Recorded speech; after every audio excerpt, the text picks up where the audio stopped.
Next Generation Incident Command System е правиот назив или NICS, како ние го нарекуваме, започна 1 декември 2016 година. Имено се работи за проект НАТО SPS, Science for Peace and Security, или наука за мир и безбедност одделот, каде што заедно со партнерите од Соединетите Американски држави, збориме за Massachusetts Institute of Technology или MIT, Линколн лабораторијата поточно, и колегите од регионот, нашите сродни институции од Република Хрватска, Република Босна и Херцеговина и Црна Гора, на 1 декември 2016 и официјално го почнавме проектот за имплементација. Што всушност представува NICS? NICS представува веб-базирана алатка која што возможува командување, координација, соработка и комуникација во склоп на системот. Имено и досега постоја алатки кои што се употребува, но ниедна не овозможуваше командување. Она што на Центарот за управување со кризи или поточно на системот за управување со кризи му треба, насушно е NICS-от или алатка која што овозможува и командување во склоп на своите институции. Софтверот кој што базично се користеше, со кој што и започнавме на почеток, е изработен од MIT, Линколн лабораторијата, збориме Massachusetts Institute of Technology,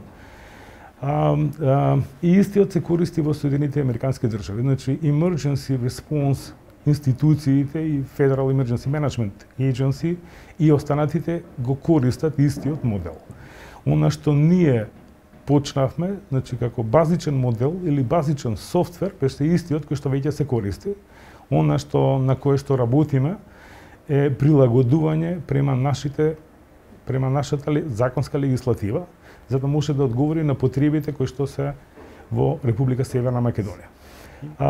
Она што би сакал да го истакнам и што е интересно е социјалните медиуми не постојат во базичниот софтвер кој што беше изработен и кој што се користи во Соединетите Американски држави, кој што не е наш производ и ќе пробаме да го финализираме. Имено се работи за можност да социјалните медиуми во зафатеното подрачје од непогоди да бидат мапирани на карта, да се види каде се наоѓаат.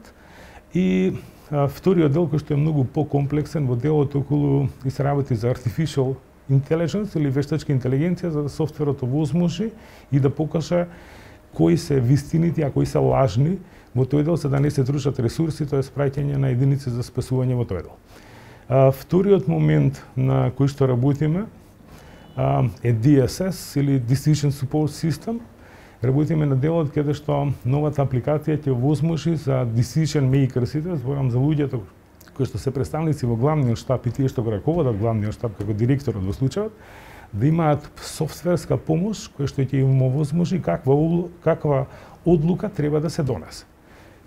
Тие се работат и се во завршна фаза, ја верувам дека негде до март ќе бидат и имплементирани и интегрирани во NICS системот.